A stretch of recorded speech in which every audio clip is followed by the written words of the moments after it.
Os irmãos da Igreja Presbiteriana Memorial em Muribeca, que a graça e a paz de nosso Senhor Jesus Cristo seja com todos vós. Eu gostaria, nessa feita, de dar continuidade à nossa exposição de 1 Pedro.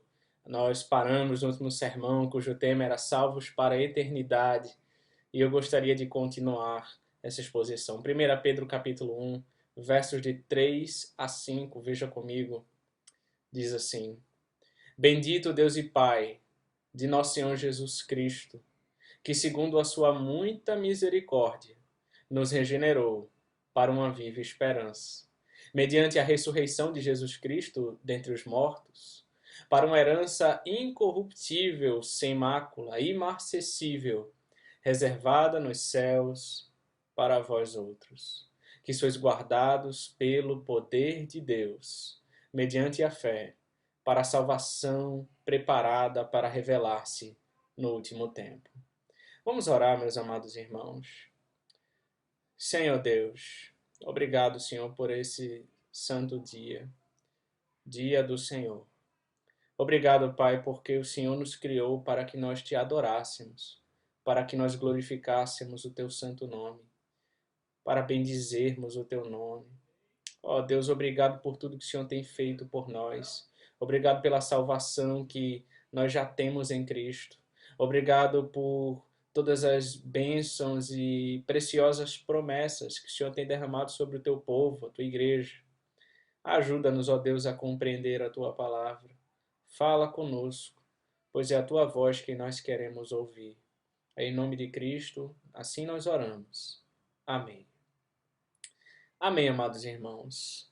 Então, da última feita, vimos a primeira parte, a introdução desse sermão, e nós vimos, em primeiro lugar, a natureza da nossa herança, de acordo com o verso 3 desse texto.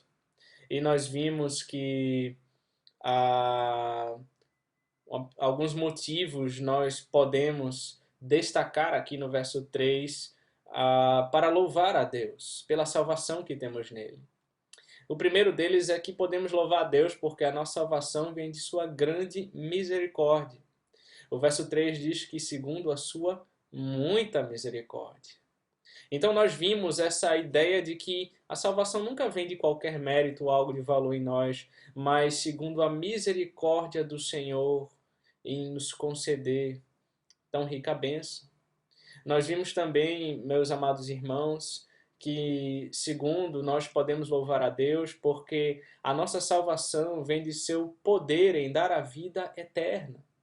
Ele nos regenerou para uma viva esperança, diz o verso 3. E nós vimos o poder de Deus em nos transformar. Um pecador não pode mudar a sua própria natureza.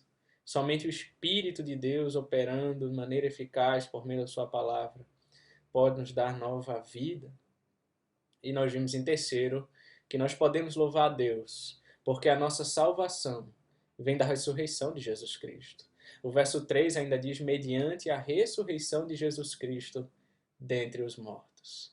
E nós vimos como a obra de Cristo ela é perfeita, não apenas a sua morte, mas também a sua ressurreição para a nossa salvação. Então, nós meditamos sobre esses aspectos, meus irmãos, da salvação. E hoje eu gostaria de dar continuidade, vendo em segundo lugar, o poder da nossa esperança. Os versos 4 e 5 dizem assim, para uma herança incorruptível, sem mácula, imarcessível, reservada nos céus para vós outros, que sois guardados pelo poder de Deus, mediante a fé, para a salvação preparada para revelar-se no último tempo. Amados irmãos, apesar do sofrimento, nós podemos louvar a Deus, porque a nossa salvação está segura na eternidade. Pedro descreve a nossa salvação como herança, trancada no cofre do banco celestial e protegida contra todos os intrusos. Além disso, podemos ter plena convicção de que o poder de Deus está nos guardando para que um dia desfrutemos de nossa herança. Então deixe-me destacar primeiro, a nossa salvação é uma herança segura no céu. Para uma herança incorruptível, sem mácula, imarcessível, reservada nos céus para vós outros, diz o verso 4. A nossa herança é tão grande e preciosa que a única maneira de Pedro descrevê-la é dizendo que ela não é perecível, ela não é contaminada e não pode ser destruída. Se não, vejamos. Uma herança incorruptível, aparton em grego, refere-se ao que não é perecível, não é passível de morte ou sujeita à destruição. A nossa herança é um tesouro glorioso que nunca será perdido. Qualquer herança humana está sujeita tanto à morte ou decadência. Qualquer pessoa pode morrer antes mesmo de obter ou desfrutar de sua herança. Você pode ser o herdeiro de uma grande fortuna, mas não desfrutar de nada se morrer antes. Caso consiga obtê-la, ainda estará sujeito à traça, à ferrugem e aos ladrões, como Jesus declarou em Mateus 6, 19 ao 21. Mas a nossa herança celestial é imperecível. Nada pode destruí-la. É uma herança também imaculada, amiantos no grego. Significa livre de contaminação. Tudo na criação está manchado e poluído pelo pecado, irmãos. Romanos 8, 20 ao 22, 1 João 5,19 vão nos mostrar isso. E, portanto, tudo é falho.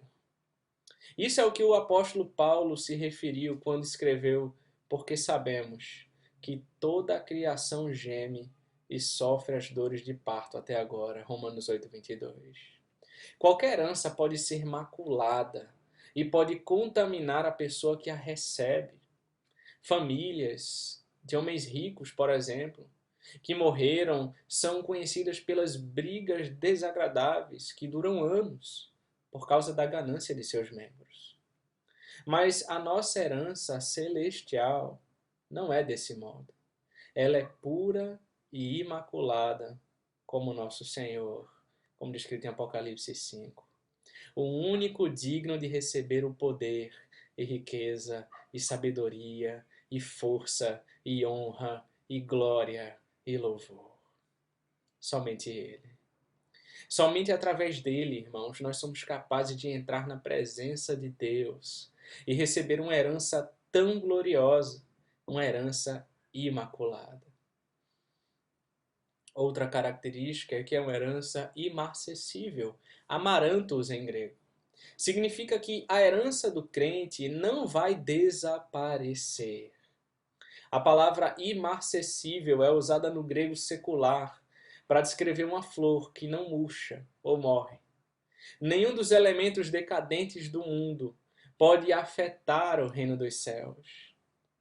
Apocalipse 21, 27 diz que nela a cidade santa nunca jamais penetrará coisa alguma contaminada, nem o que pratica abominação e mentira, mas somente os inscritos no livro da vida do Cordeiro.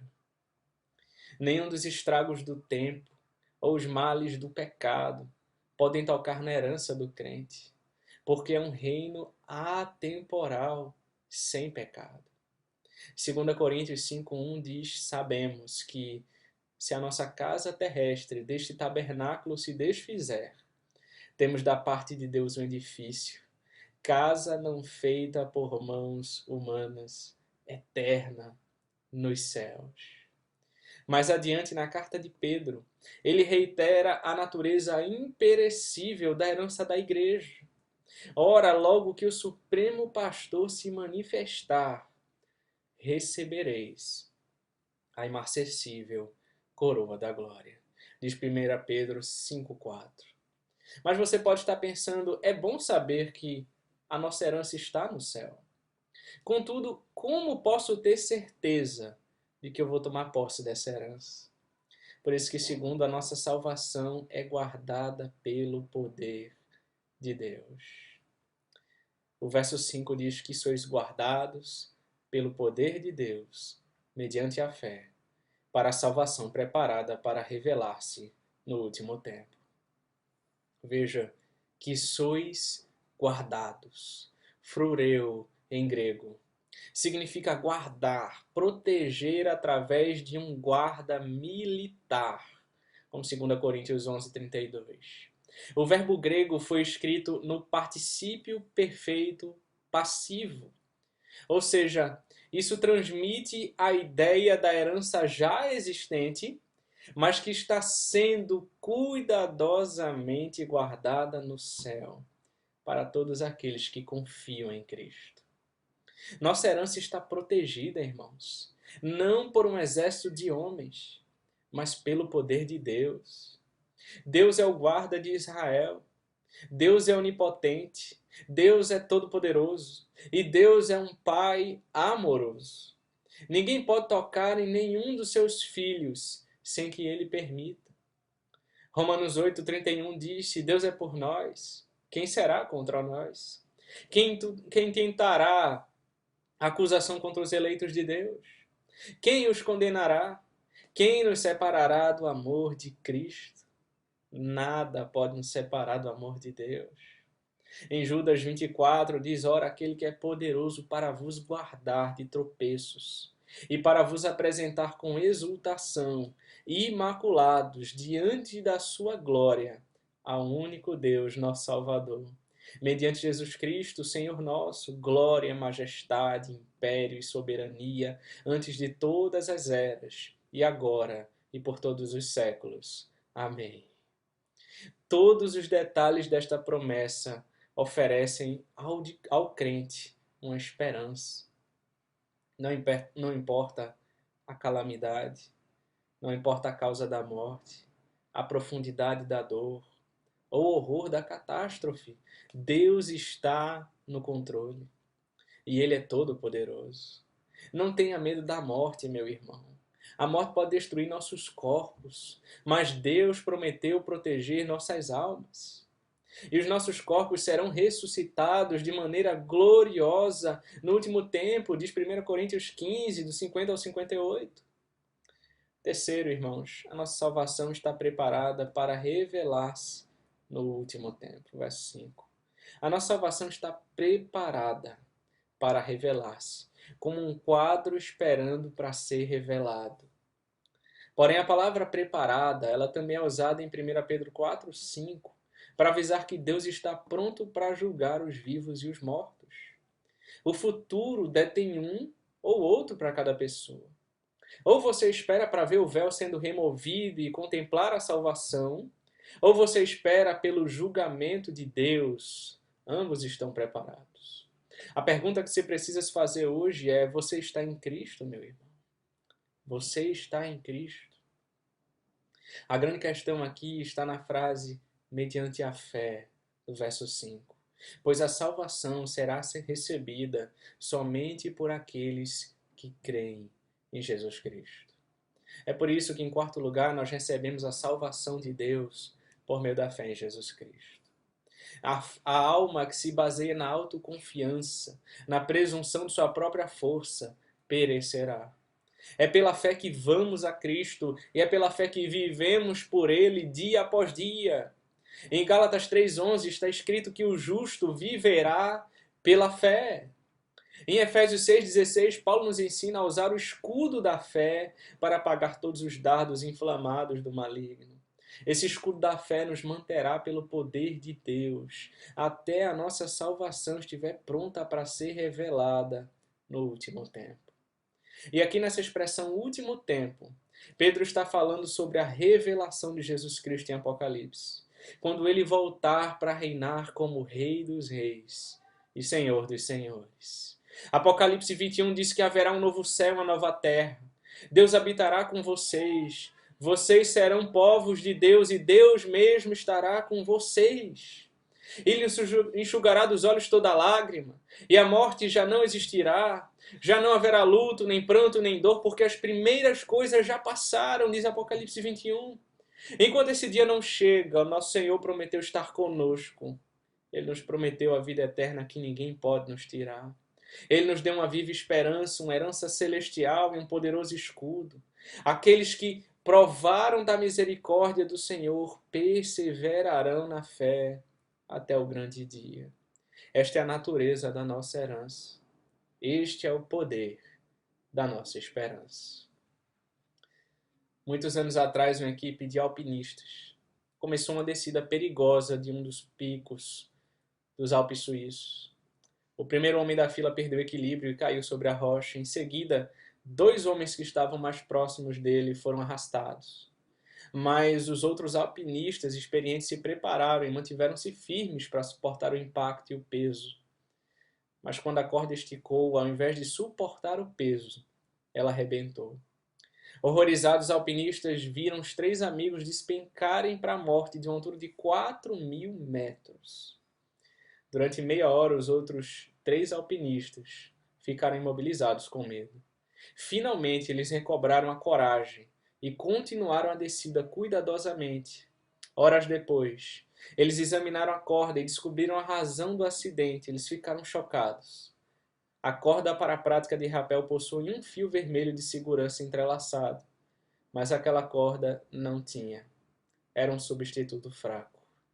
Se a sua fé está firmada em si mesmo, ou em sua própria bondade, a corda vai arrebentar e você vai perecer.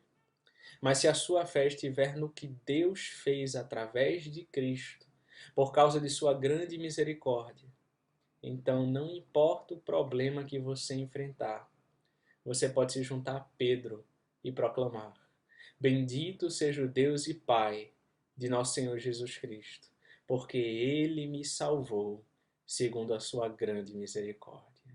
Porque a minha salvação não depende das minhas próprias forças, mas de Deus. Estou salvo para a eternidade. E isso é melhor do que qualquer riqueza nesse mundo. Feche seus olhos e vamos orar. Senhor Deus amado, obrigado pela tua santa palavra. Obrigado por sabermos, ó Deus, que nós fomos salvos para a eternidade, que o Senhor nos guarda pelo seu poder.